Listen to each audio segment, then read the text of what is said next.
Okay, let's see. Looks like we are live. Okay.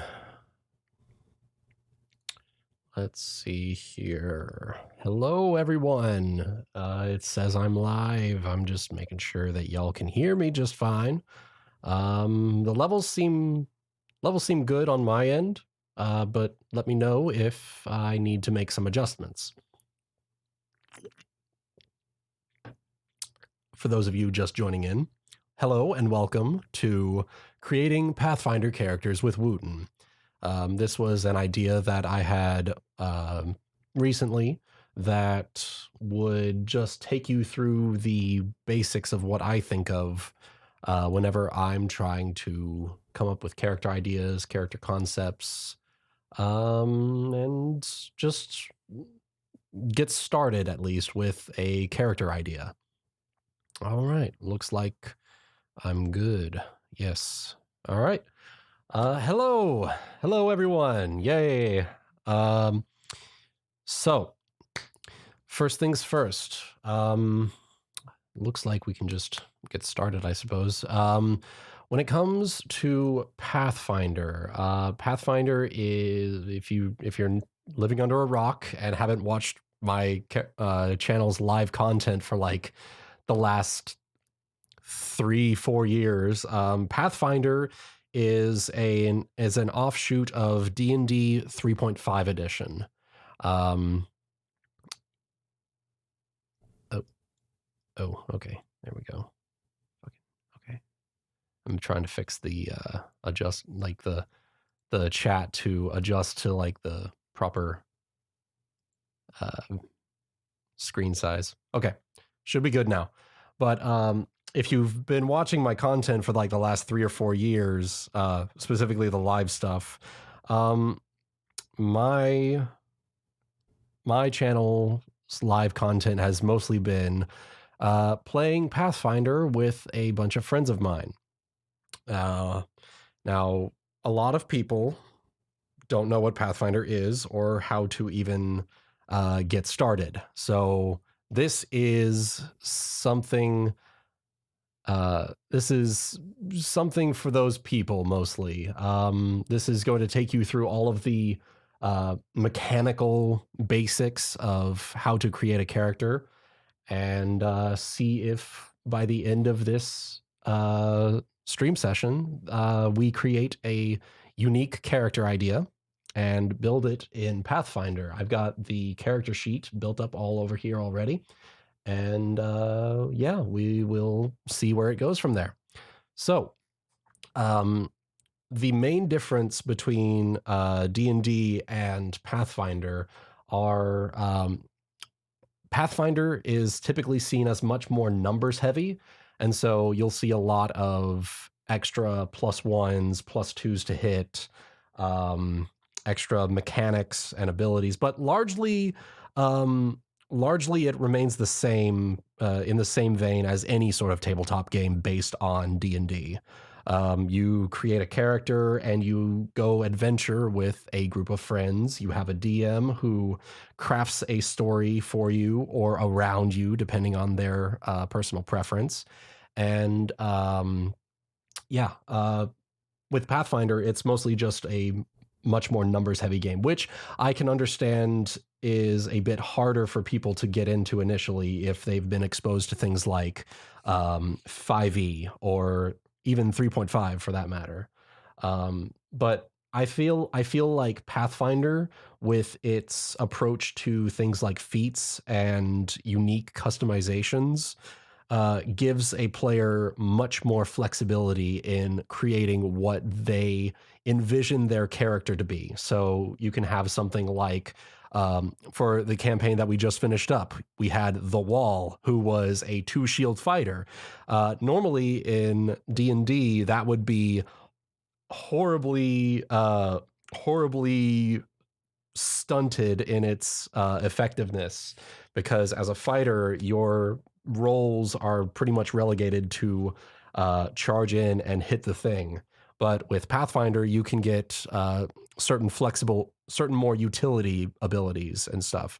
And so the Wall was able to go from just a concept based on a meme in from a fucking Dark Souls video to a fully fleshed out character in as little as a couple of hours. And so um, I feel like Pathfinder, and for those of you wondering a bit more into Pathfinder itself, we're going to be using first edition. I have yet to go through second edition proper, so I'm not as familiar with it in terms of like the concepts, mechanics, etc. Because they revamped a lot of things in that game. And so for this one, we're just going to go with first edition because it's been the tried and true method for a good almost 10 plus years. So let's just dive in, shall we? So here's your character sheet. We have a lot of I picked up this one from the internet a couple of years back, and I've been using it ever since. It's got first two pages are basically all you would need if you were a martial character. So anyone who doesn't use magic, all you need are the first two pages, and you're good to go. If you are a caster, however, you're going to want to use the third through sixth pages for your spells and spell book and whatnot. This I feel is a very useful resource. You can look up on Google Pathfinder fillable character sheet, and you can pick it up pretty easily. It's pretty easy to find. And so I think, are good to go at this point. So if there are any character ideas in the chat, I will be more than happy to try and build with one of those concepts. Otherwise, I do have a list here with me of a couple of ideas that I've had just rolling around in my head in the meantime. So let's see if the chat has any questions or ideas to come up with before we dive in.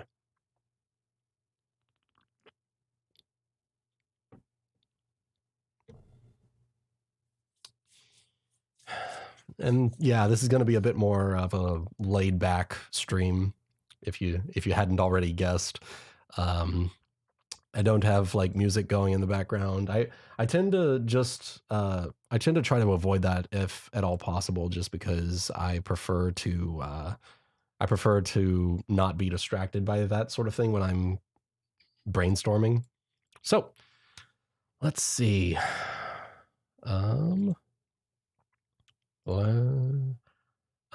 A crusader.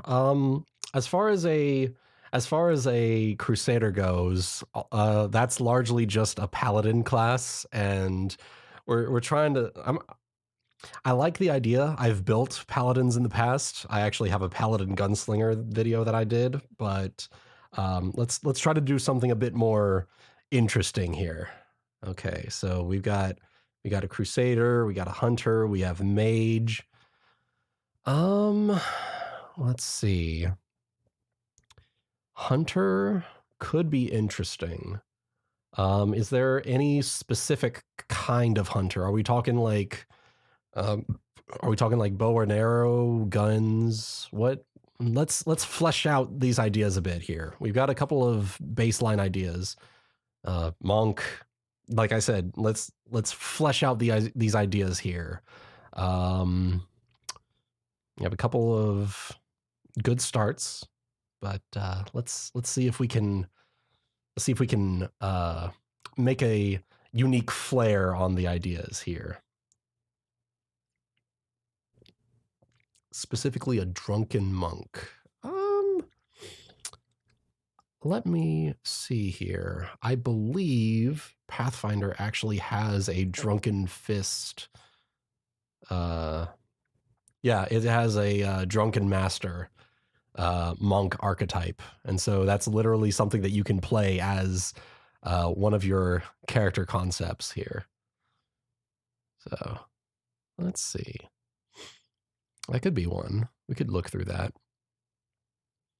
Let's see if chat has any other ideas here before we lock in on something. Hunter that relies on special traps and nets rather than typical weapons to catch quarry. Interesting. Could you go into alignment in a bit?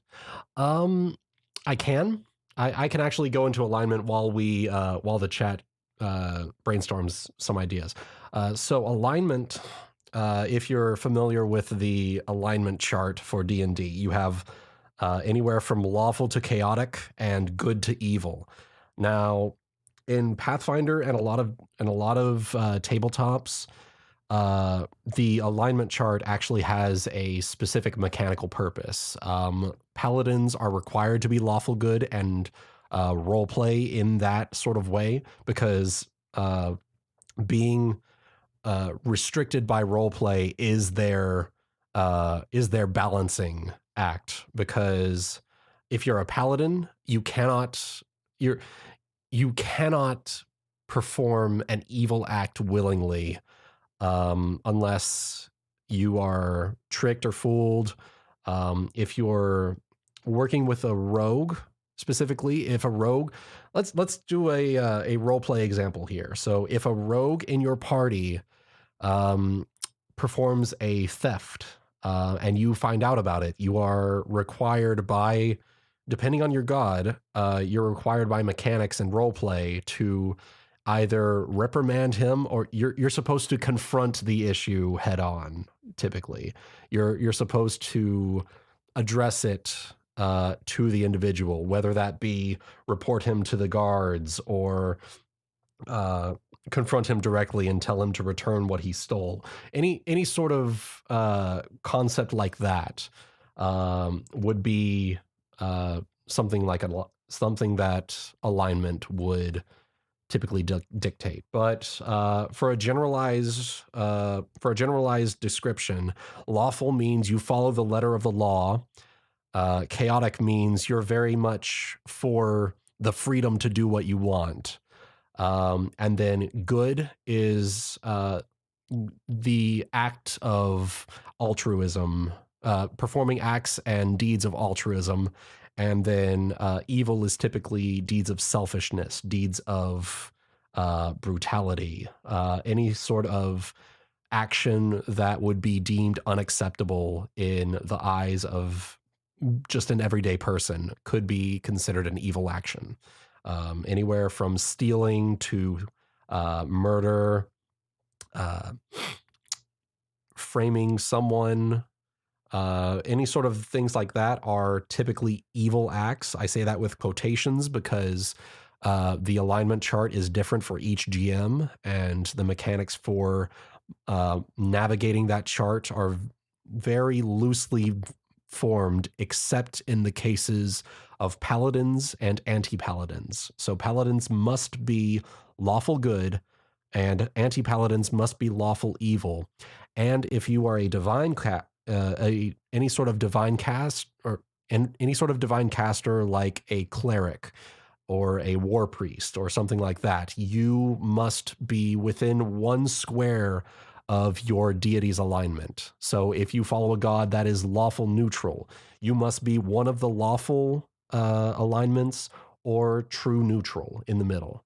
So that's basically my uh, generalized description of the alignments in this game. So let's see. What ideas have y'all come up with? So relies on special traps and nets. Okay. A puppet master who controls wooden puppets.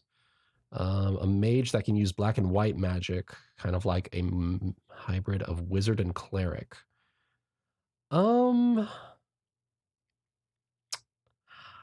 Actually, the puppet master idea sounds interesting. Let's see. I believe there is an idea.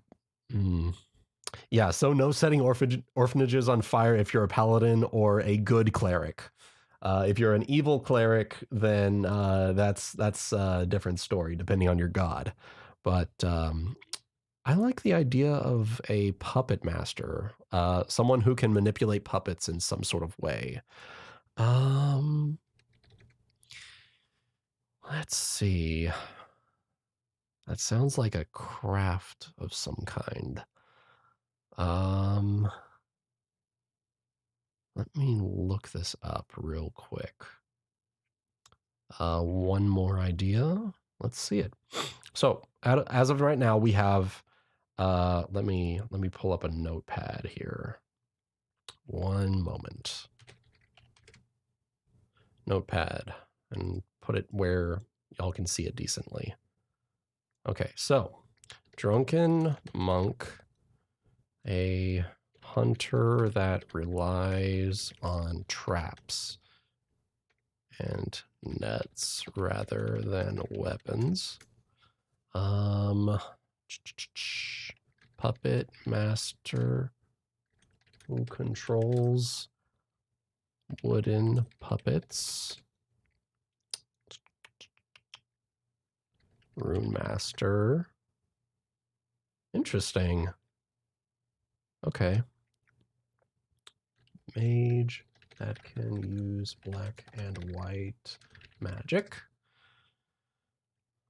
Okay. Okay, chaotic good. That is the if you've ever thought of the stereotypical Robin Hood type character, steal from the rich but give to the poor sort of thing. That's very much a chaotic good / chaotic neutral character, depending on the idea. Let's see.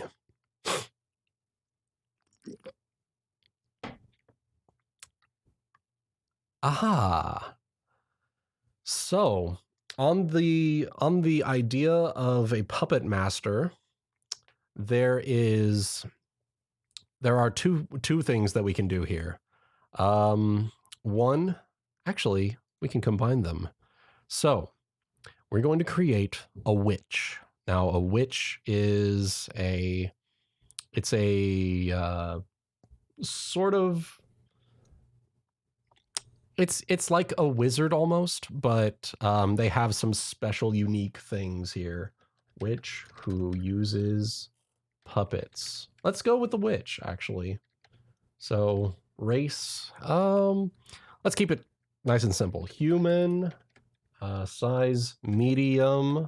Now sizes, typically by default, unless otherwise specified, your character is going to be medium, which means they fit into a 5-foot square, which is typically the grid that you always see in D&D games. Gender, let's go female, and then height, we'll just go 5'3". This is a decent height. Weight, we'll do 110 pounds. Hair, let's do black. We're gonna do like a swamp witch who makes potion or makes puppets and controls them and things like that. That'll be pretty fun. Eyes, let's give her like really deep yellow eyes, like glowing almost. So like, you ever seen those like the stereotypical swamp girl thing where they like have really matted dark hair and then they look between like the hair follicles and you see like these glowing yellow eyes? Let's go with that. Skin. Let's say wrinkled. And then age. Let's make her a MILF. 40. Yeah. Okay. Now, alignment. Let's do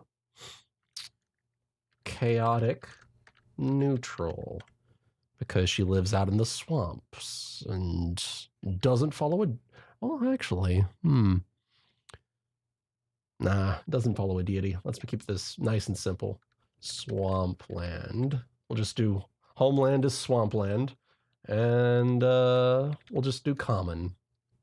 Now, typically, in games...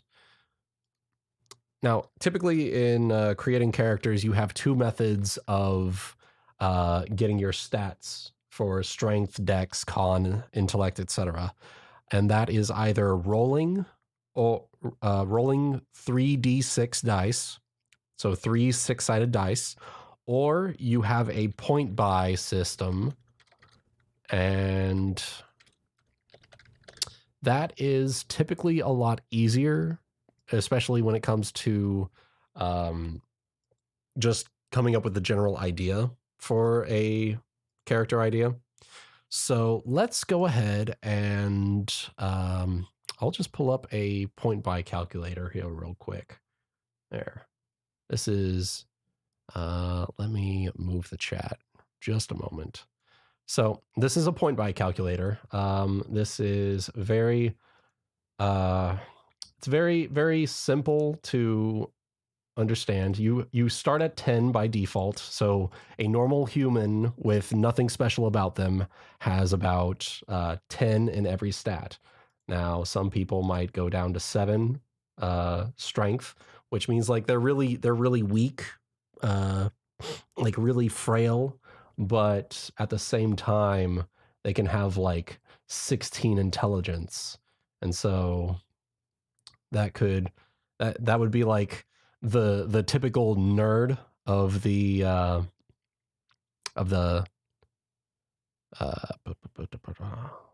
wait, 1 second. One more thing. Switch not limited by a specific. Oh, it just has to be made of wood. Okay, that's simple enough actually. So let's go ahead and give our witch a couple of ideal things here.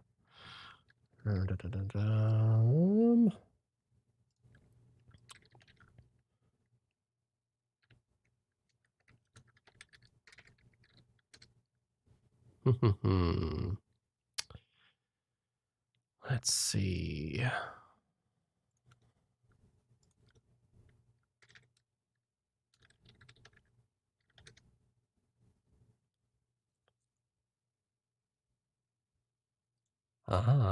Okay. So let's go with dexterity of 14. So she's pretty agile. She's pretty flexible. But let's give her a little. She's charismatic. So typically, if you drop your physical scores like strength, it gives you more points to use to spend on other things. So we'll do a point buy of 20. 20 tends to be what most games typically go for in terms of point buying. So, excuse me, we'll go with this. So 7, 14, 12, 16, 12, and 14. Now, since we have since we're a human, we get to choose any of this 6 and add a +2 to the base of the score. So our final scores for our witch are 7, 14, 12, 18. So she's very intelligent, 12, and 14. And we'll just put in here +2 int. And now let me move this out and move the chat window back over to, nope, not what I wanted. That way, that one. Yes, there we go. Okay, so we have our idea here. Let's see.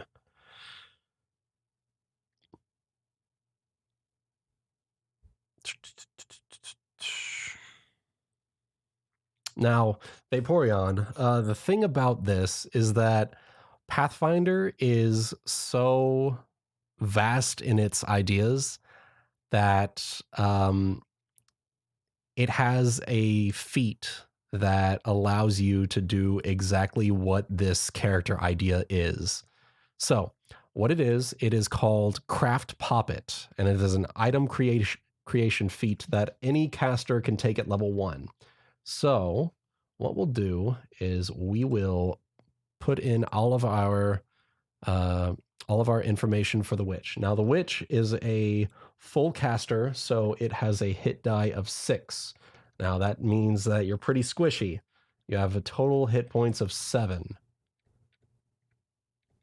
So don't let yourself get hit by anything, if possible. So we'll go with Witch.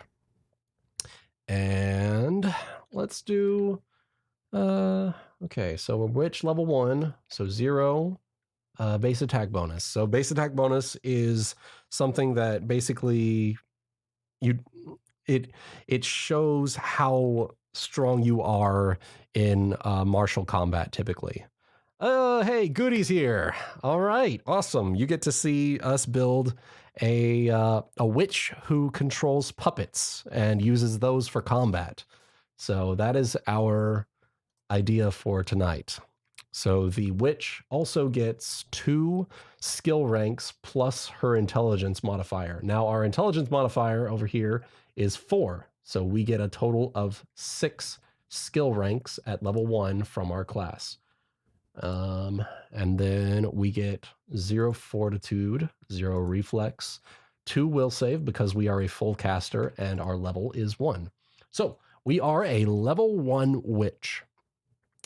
And so, with all that said, I believe we get to go into our skill ranks next. Let's just do this real quick and get it out of the way. So, craft is... So, these little check boxes next to the... here next to the names of the skills are for your class skills. So every class is different. Every class gets specialization in certain skills. So for example, a rogue gets disable device as a class skill because they're good at picking locks. A bard gets a class skill as perform because they're good at performing with musical instruments, and so on and so forth. So for the witch, we have craft, fly, heal, intimidate, and then 2 actually 1, 2, 3, 4 knowledges here. So specifically knowledge arcana, so things like spells and whatnot. Knowledge history, that's pretty straightforward. Knowledge nature, so any sort of wildlife, you would have knowledge with that. And knowledge planes, so that would be like summoning creatures. You would be able to understand things about outsiders, demons, things like that. Profession, that's just your typical day job if you have one. For our witch here, no, she's not going to have it. Spellcraft, that is your ability to quickly identify spells that are being cast. And then use magic device. Now, use magic device are any sort of items that can cast a spell which you don't know. So use magic device would be, for example, a wizard who casts a cleric spell. They would use a wand of, let's say, Cure Light Wounds. A wizard using that wand doesn't have that spell on his list, and so he would have to roll use magic device to see if he knows how to use it correctly. And if he fails that roll, the spell is wasted. If he succeeds that roll, then the spell goes off without any problem. Pembroke, you can find Pathfinder fillable character sheet. Search that on Google and download it. It's a PDF file, and it should be by Necros. Let me actually see if I can find that. Yeah, it is the first result that you will find here. Nesseros's Pathfinder RPG character sheet. And PF character sheet, fillable, 6 pages. That is the one that you want to go for. Let's see.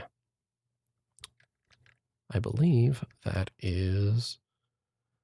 Okay, so that is all of our class skills. So these are our class skills. You can put skill ranks up to 6 as a witch, and at level 1, and you can only put 1 rank per character level. So at level 1, this is very simple. So for example, we'll go with use magic device. Now, with use magic device, because it's a class skill, you get a +3 to your first. For your first skill rank, you will get +3 to the total. So normally it would just be 2, but if you put a 1 here, the total column here going down is a +6. So whenever you roll a use magic device check, it will be a D20, a 20-sided die, +6. So let's just go in and fill in 6 different skills for our craft puppets. We'll do a craft puppets skill. And let's give her nature because she's living out in the swamp. She'll probably know her way around. And let's do one that isn't a class skill, perception. Now, you can put your class skills into any of these skills listed here, plus any sort of skills that your GM may give. For example, in the Pirates campaign that I'm running, I have given them athletics, which replaces swim and climb. So you can put skill ranks in any of these, regardless of whether or not it's a class skill. The class skill only determines whether or not you get a bonus +3 from putting a single rank into it. So we can put a rank into perception, but it won't be as high as, say, spellcraft, which is 8, or any of our knowledges, which are also 8. So that is a general overview of skills. So let's move on down to our class features. So first things first, whenever I start with a character, I start with their race. So what does a human get? Humans get skilled, which it gives us +1 skill rank per level. So this would give us an additional skill rank up here. So I've moved up here and I'm putting skilled. And in the skill box to the right of it, I'm putting a 1 because we're character level 1. And so we get 1 more skill rank to put into anything here. Let's, since we're dealing with things like puppets and stuff, she probably knows a lot about controlling things, summoning things. So let's put a skill rank into knowledge planes. So we will do that. And so that's skilled. And humans, one of the perks of being a human is you get a racial bonus feat. Now, we will look at that later. For now, we're going to move on to the, we've looked at the race abilities. Now we're going to look at the class abilities. So first things first, every class has proficiency in a certain number of armor and weapons. Now, this doesn't restrict you from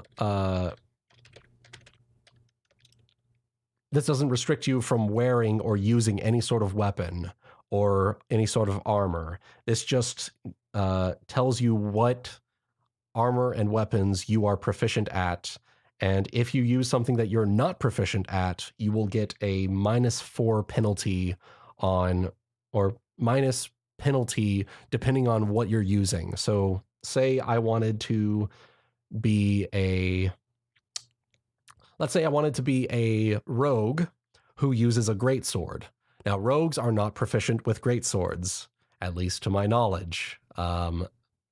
I'm pretty sure they're not. Let me double check that, actually. I think this might be a shitty example. Okay, yeah. They are not proficient with greatswords. And so if I were to play a rogue who used a greatsword, I would be taking a -4 penalty on any of my rolls that I make to attack someone, because it's a very large weapon and I'm not very good at using it. And so I'll like stumble and fumble with the weapon because I'm not used to it, because it's a big fucking weapon. But anyway, so witches, in this case, are proficient with only simple weapons. So something like a quarterstaff, a dagger, very, very simple. Actually, let me get a proper list of this to give you a few more examples here for ideas. So things like a dagger, things like a light mace, so a club, a cestus, a spiked dagger, or a spiked gauntlet, a club, a morning star, short spear, quarterstaff, any sort of very basic weapon, javelin, sling, anything like that. Our witch is proficient with, but hold that thought because we actually have something else that we're going to be specking into, which we don't really need weapons after you see what we're doing here, depending on how it works out. So our proficiency is simple weapons. Next, we have witch spells. Now, the witch gets a very similar list. It's a sort of hybrid list between the wizard and some bard and cleric spells thrown into the mix. So it's very sort of well, actually, it's more like a combination of the druid and the wizard because it's very in tune with nature, but they also know arcane spells and rituals and things like that. So this is the witch spell list is very much akin to a wizard / druid in terms of the spells that they know. So witch spells, we'll go up on that later. Patron. Let's see. So a witch chooses a patron, and that sort of determines a large number of her, just the general theme of her, how she treats the world around her, how she's learned her magic. So this is her patron. This is who she has pledged her power, her life towards in exchange for power. It's very, very similar to almost a warlock in regular D&D. So this is sort of in that same vein. So we have a pretty substantial list here, and each one is pretty unique. It gives us all, each one gives us spells based on the one that we choose. So agility, for example, gets very much in the way of things like jump, cat's grace. You're moving quickly. Freedom of movement, you get to wiggle your way out of sticky situations, etc. And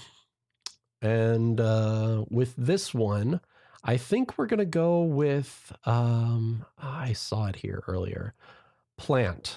We're gonna go with plant because she's out in the we're out in the swamp all day, and while we're out in the swamp, she's also creating these puppets, but also she has pledged herself to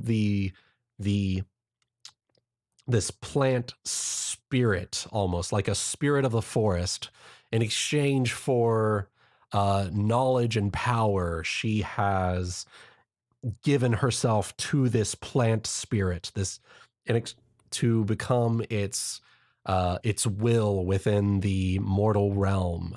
And so we'll do plant as our patron theme. And in exchange for that, as we level, we'll get unique spells and abilities. So level 2, a plant patron witch will get the entangle spell. At level 4, we get accelerate poison. So if we've poisoned someone, it makes them sicker faster. Lily pad stride at level 6. That is almost like you you're able to walk across terrains and water using these lily pads that sprawl out with every step you take. It's very very much a witch foresty spirit thing. It's that's the sort of idea that we're going through. And this also goes along with the idea that we had the where the witch also creates these puppets out of plants and wood and it allows her to control them. And so we will get into that momentarily. Witch patron. Um, let's see. Witch familiar. Ah, yes. The witch also gets a familiar, which acts like a wizard spellbook. So whenever at the start of the day, our witch will they'll wake up her she'll wake up her familiar at the beginning of the day and commune with the familiar and the spirit of this patron. And this will allow us to, oh, let me actually move you guys out of the way here. If you zoom in on if you put the stream on like full screen or something, you'll be able to see this better. But we can get things like a bat, a cat, a house centipede, a donkey rat, a fox, a toad, a snapping turtle, a viper. And each one gives its own unique abilities here based on which one you choose. So, for example, I like the idea of what is this actually? It's a snake-like neck and head, a bird-like body with strong legs for running, and a whip-like tail. I like that. I like that. And it also gives us a bonus on initiative. So, let's go with, ooh, wait, no. What? Okay, so green sting scorpion versus this dinosaur thing. Okay. So it gets a bite, which does strength damage. So you can actually have this familiar go out and attack someone during combat. And it's not recommended because you use the familiar to prepare your spells. But if you were put into a situation where you needed to, you could do that. So I think we're going to go with the Compsognathus. I don't know how to pronounce that actually. So we'll do familiar, Compy boy, and I'll move the chat back over here.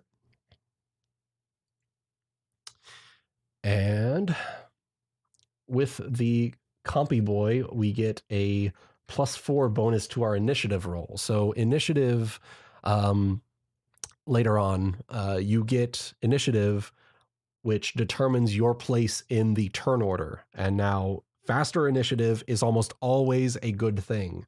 You want to move first as a spellcaster, especially. You don't want someone to get the drop on you before you manage to get a spell cast on them. And so the familiar, it has its own hit points and everything. We can get into that if there's interest later on for that. We can do like a part 2 and I can show you guys how to build familiars, for example. But for now, we're just going to leave familiar just as this little description on the feats and features area. Next, we have our witch hex. Now, witches, unlike wizards, get a special ability based on their dealing with occult things. They get special abilities based on that. So my thought, going back to our idea, when I was mentioning weapons and proficiencies and whatnot, I have an idea. It's something that I've used previously on a witch that I enjoyed quite a lot. It's called prehensile hair. And this plays into the idea of like having that dark matted hair that just drapes down, like down to past your knees. Um, it's you ever play Bayonetta? It's basically that, but you use it to attack. It's pretty fucking cool, actually. And so, our hex for this character, our hex for level 1 will be prehensile hair, and we can actually go down here and put it as a weapon. So prehensile hair, and this uses, let's see, this actually does 1d3 damage plus her intelligence modifier, so 1d3 plus 4 damage. So that's a minimum of 5 damage every time you hit someone with your hair. That's pretty fucking good. Hair has a range of 10 feet. So the thing about the hair is, let's see, could your hair potentially wield weapons like simple daggers? I don't believe so. It doesn't say you can. But it also doesn't say you can't. Actually, I'm going to look that up real quick.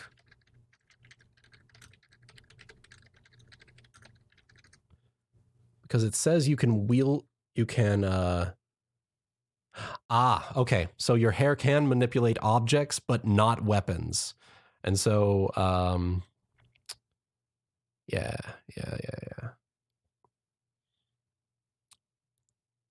Or limb.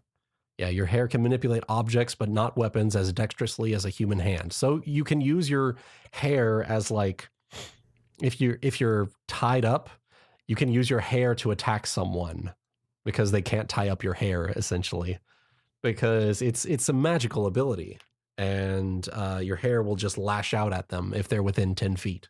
So that will be our hex, and you can use prehensile hair a number of times equal to a number of minutes each day equal to your level. So prehensile hair. So 1 min per day or 10 rounds total.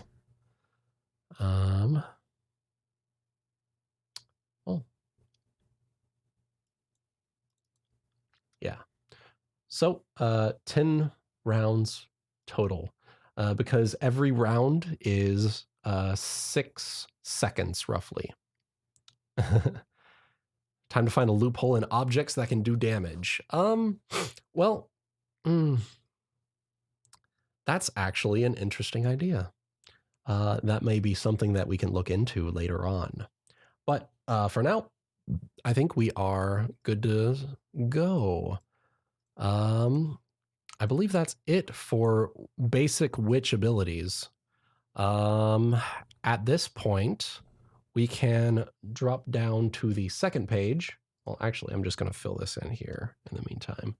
So ×2, type, let's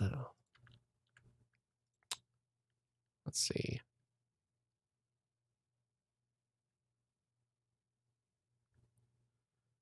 It is a natural attack.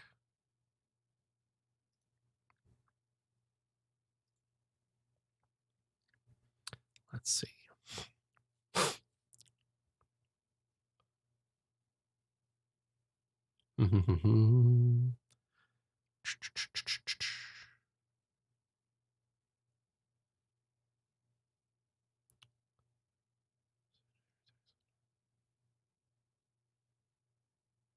Okay, so that would probably be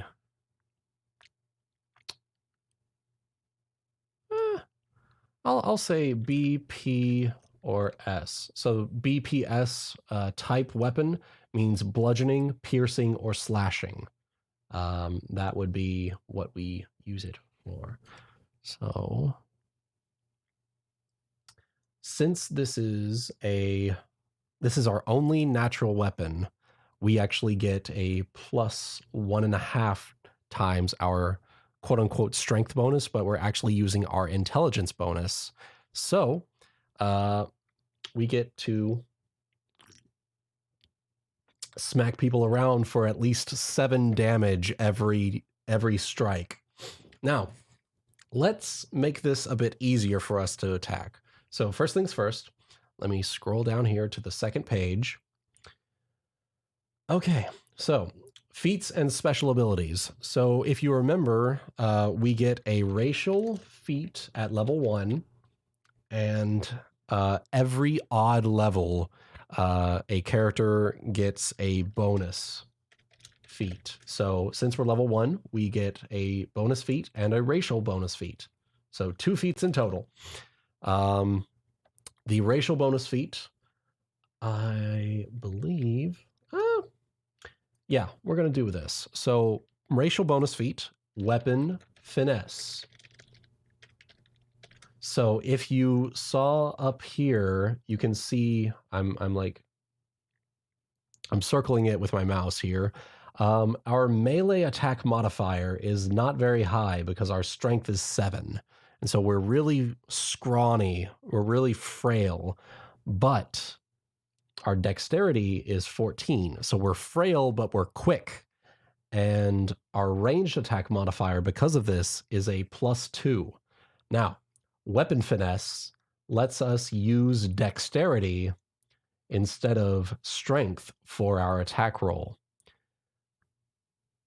Because of this, we get to use our ranged attack modifier number here. So we get a +2 on our attack roll. So whenever we're rolling to attack with our prehensile hair, we get a d20 +2 at level 1. And this hits anyone within 10 feet of us.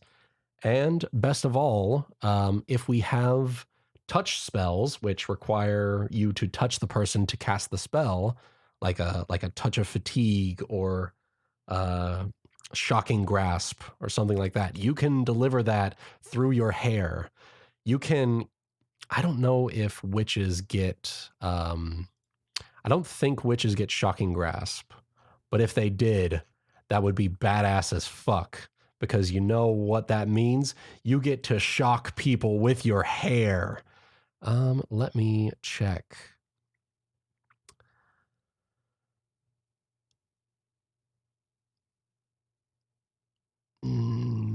No, they don't. They don't get shocking grasp, unfortunately.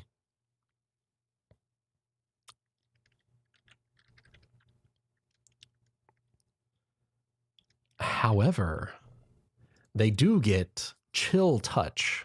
So you can touch someone and freeze them and deliver that through your hair. So your hair can literally freeze, like whenever you jab or slap someone with your hair, you can cast the spell and freeze them to the touch and deal strength. You can deal damage. So you deal 1 second. 1d6 points of damage per.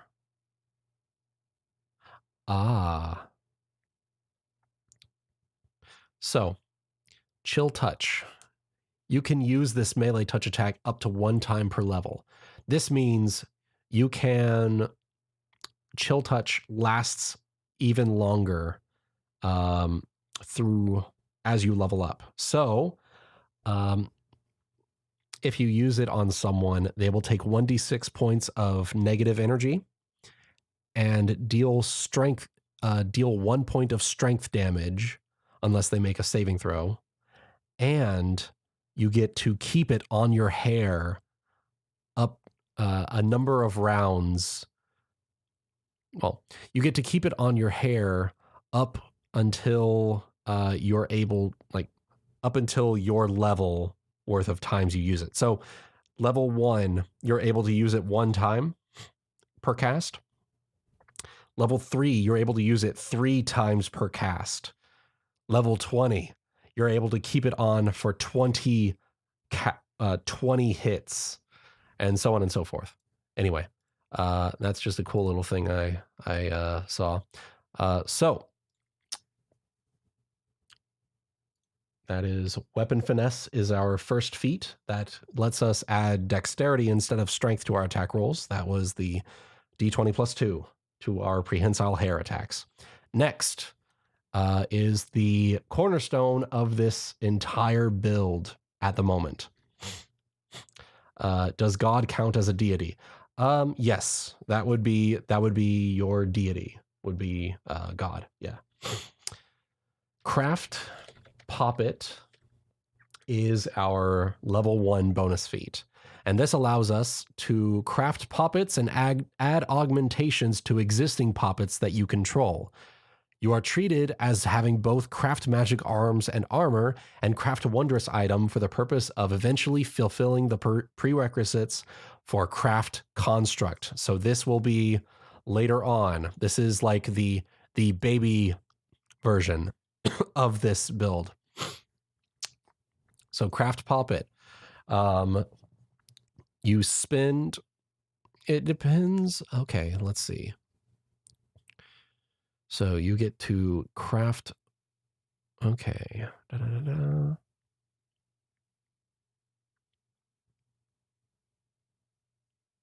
Let's see. So the thing about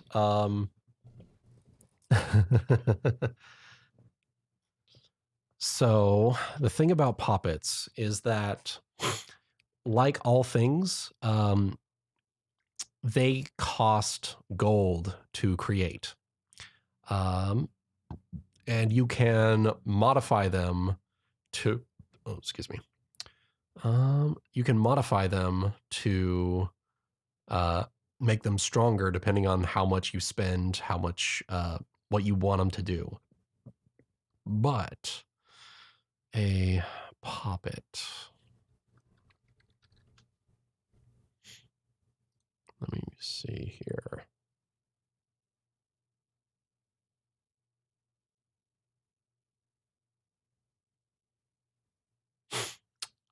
Okay. So a tiny poppet, just a little poppet that you can control, costs 10 gold pieces to craft. Well, actually.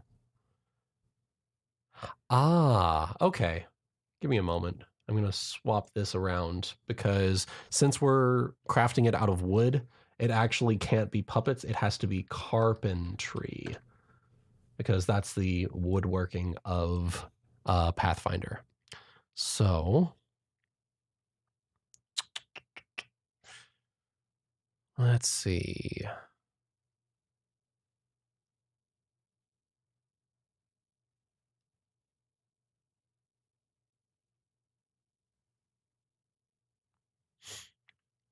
Okay. Interesting. Okay. Next, we have, so craft carpentry is our craft thing that we need to use to craft these poppets.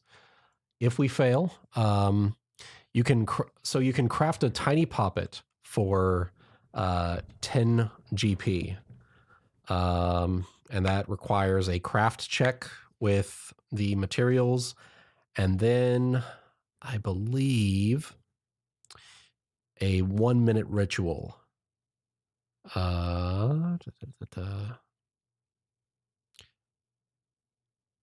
Okay, so poppets. Let me pull this over here so you can look at it with me. So a tiny puppet. There we are. So it's a little tiny construct. It has an initiative of +2, dark vision of 60 feet, low light vision, and perception of -3. So it can't see very well. It's a tiny creature, so very, very limber, durable. Well, not durable for that matter. Very dodgy. It's able to dodge attacks because of its small size quite well. it is vulnerable to fire because they're all made out of wood. And I believe, yeah, so speed of 20 feet, slam +2. So it's a +2 slam attack, but only deals a maximum of 1 damage. So these are best used for menial tasks and not, well, actually, the base version is best used for menial tasks and not the typical uses that you would find in combat. You can create a tiny poppet for 10 gold pieces of wooden wicker, and the cost of enchanting it and making it come to life are 160 gold pieces. Now, this is typically a lot more than a person can start out with, which is why we started our witch with very typical base abilities for the witch. But later on, as the witch uh, begins to explore and adventure as a player character, they'll come across gold and treasure, and they can sell that or use that as part of their crafting to enchant their poppets for further further enhancements. And then eventually, once the let's see, I'm actually going to plan out a couple levels ahead here. So racial feat, weapon finesse, bonus feat.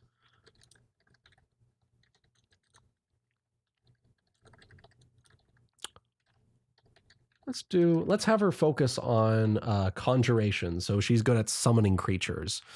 And at level 5, I'll actually just, I'll knock these down here.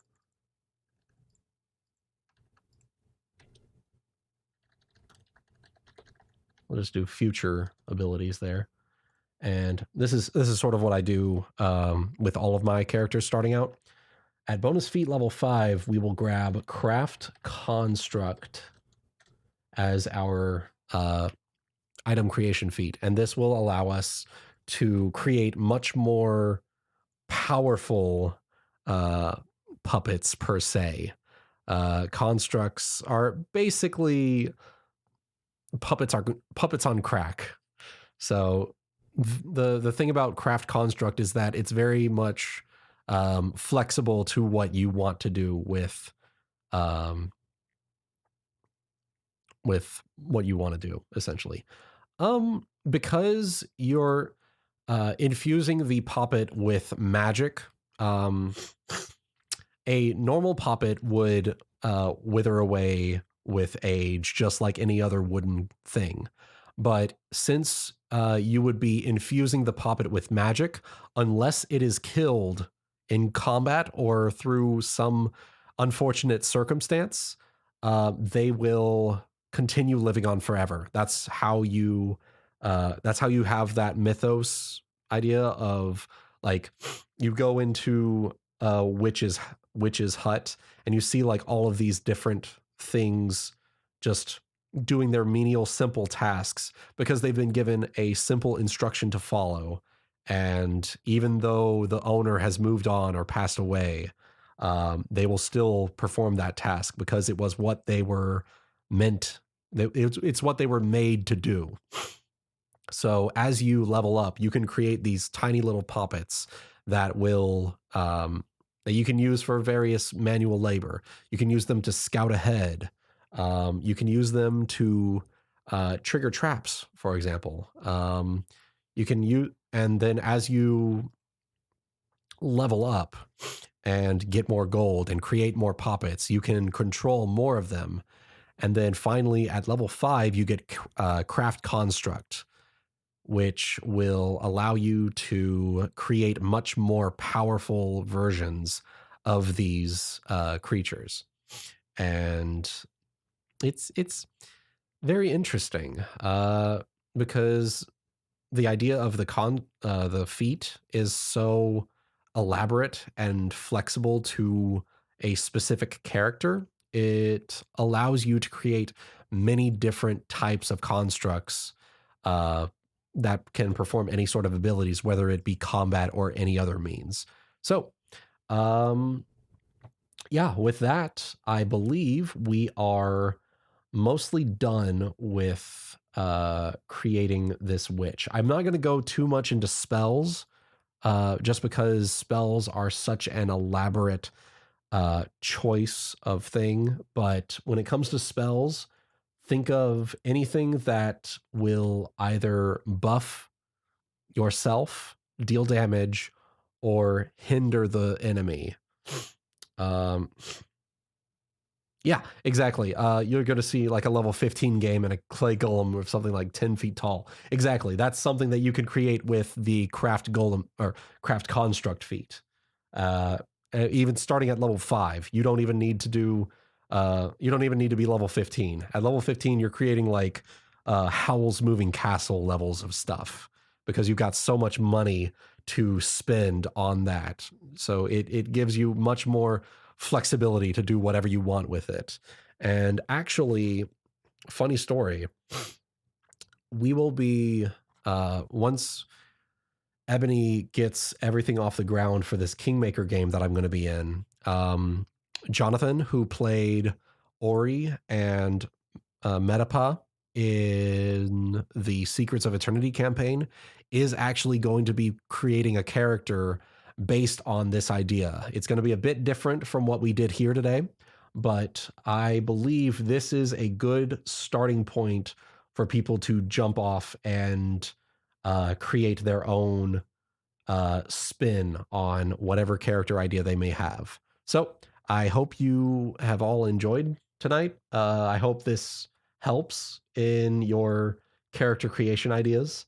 And I think at this point, we're good to ask any questions you may have before we close down the stream for tonight.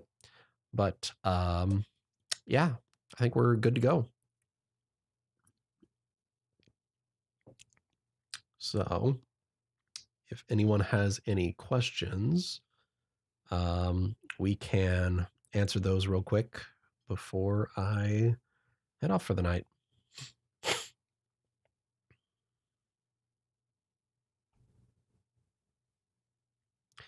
And the great thing about level 1 is that it already gives you a lot to work with in terms of your character idea. Level 1 is usually the one that I always go with when it comes to starting campaigns as a GM, mostly because it gives people the sense of, oh, I have 7 hit points. I really should be careful. Someone could roll a d6 and fucking murder me. But yeah, it's very, it's very, it's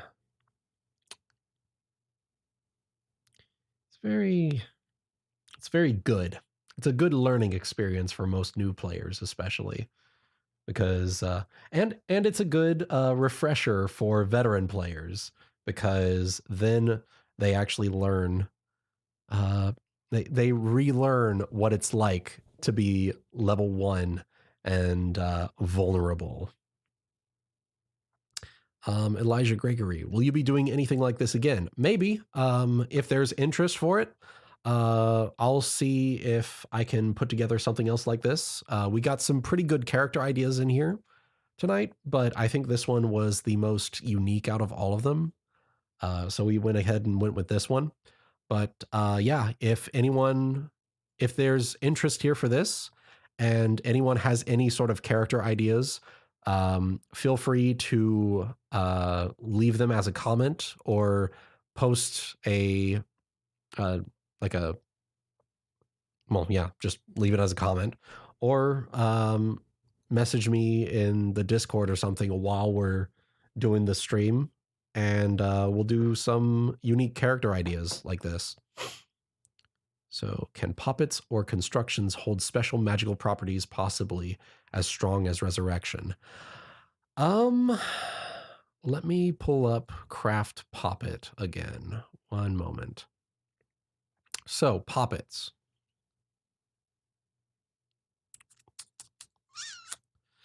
Let me Actually, I can pull up the feat here and we'll go through it together.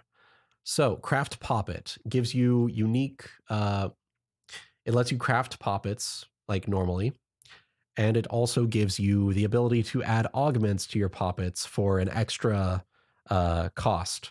So agile poppet, you can give it a more flexible range of motion, gains acrobatic, athletic, and stealthy as a bonus feat, and can gain that multiple times to improve it each time.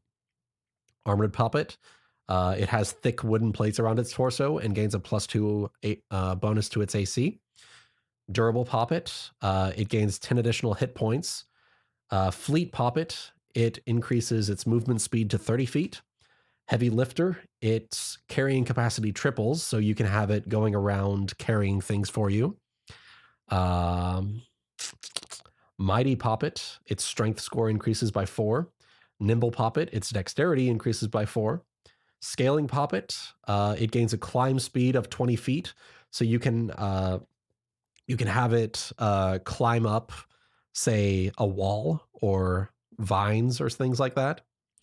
A sealed poppet loses its vulnerability to fire, so it's more durable in combat or flames, etc.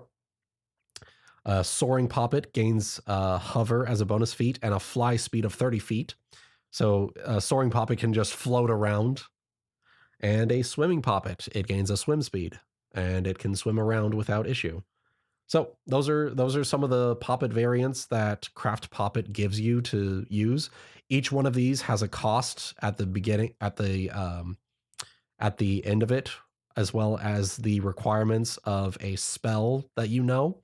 So something like Fleet Poppet requires Expeditious Retreat or Long Strider, and it costs an additional 125 GP to enchant the individual poppet with that ability. So pretty straightforward. Pay money, get abilities. And check check constructs. The thing about constructs, it's such a vast thing that a lot of that is just up to your DM, but it does have some basic modifications that you can make. You can increase its movement speed, its resistances. It can gain extra senses. It can cast spell-like abilities, so things like fire breath or something. And then it can get an alarm. You can construct. It can become. You can craft it to become a shelter. You can construct a storage so it can carry things. Mind link, it can communicate telepathically. Self repair, it can just repair itself. And self destruct, it can just destroy itself. But this is a very basic idea of what you can create with Craft Construct. A lot of that stuff you're going to have to talk with your individual DM about, but that should give you a couple of ideas as to what you would want to create with it. Yeah, that's Poppet. Let's see. Just kidding. How do I calculate health? Okay. So health is based on your class. So, for example, a witch has a hit die of a d6. Its hit die is d6, which is what I put up here. For something like a paladin or a fighter, that would be d10. And so at first level, your hit points, your health, is your hit die plus your constitution modifier. You get the maximum value from that. So our hit points are 7. But every time you level up, you roll your hit die and add that to your total hit points. So if for example, our witch leveled up, part of our level up process would be I would roll a d6 and add +1 con to it, and that would be my total hit points at level 2, et cetera, and going so on and so forth. Let's see. Wooten, can you do Kermit say goodnight to everyone, please?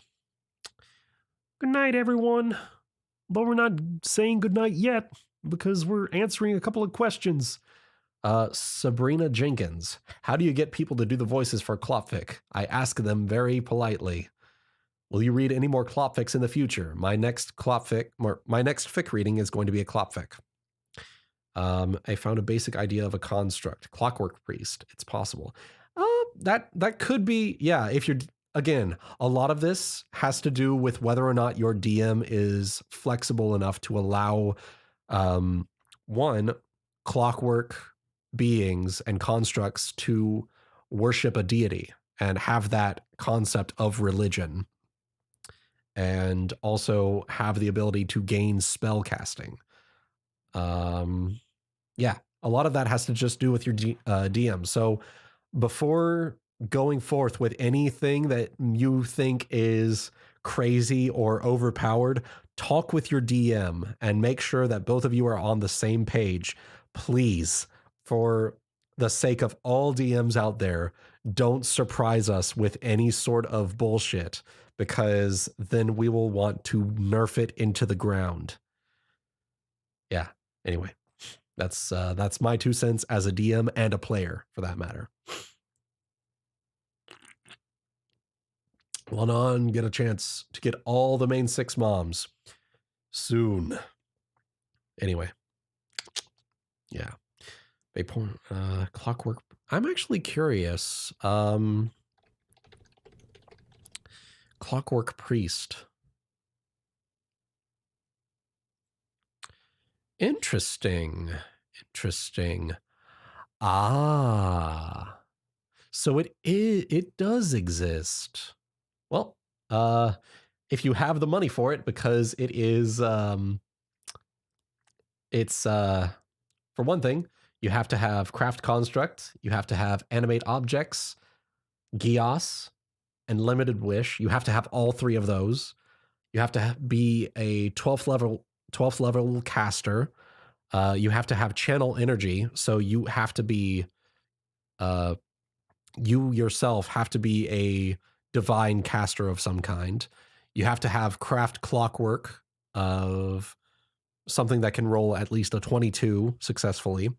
And you also have to have 52,500 gold pieces. But yeah, that's good luck. That's all I can say. It's quite expensive. In addition to the just regular mundane components that you would need, you'd also need that additional money to enchant and bring the being into life. Anyway, yes, it's possible. Expensive, but possible. Yeah. And that's one of the concepts that I have a feeling we're going to be very familiar with by the end of this campaign that Ebony is going to be running next, because one of our characters is an arcanist who wants to be someone who creates clockwork minions and things that will help the kingdom. So yeah, that's gonna be a very interesting campaign. I'm actually looking forward to that quite a bit. So yeah.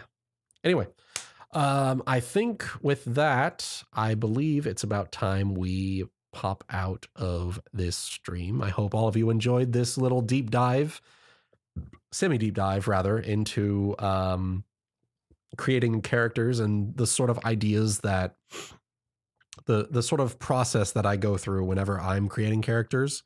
Something that I try to create a unique, well, like you guys came up with in the chat earlier. I try to come up with a unique idea for every character that I've created. So I created the wall with 2 shields.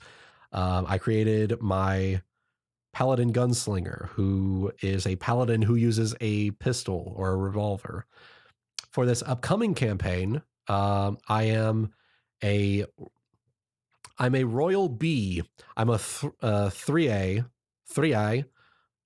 which is a Greek mythos monstrous creature uh, who is basically like a bee humanoid. So uh, it's a bee. It's the bee queen. It's the queen bee rather. Um, and yeah, that's going to be something that I'm looking forward to playing, especially. But yeah, every character that I've come up with has some sort of unique thing about them that makes them distinct. Um,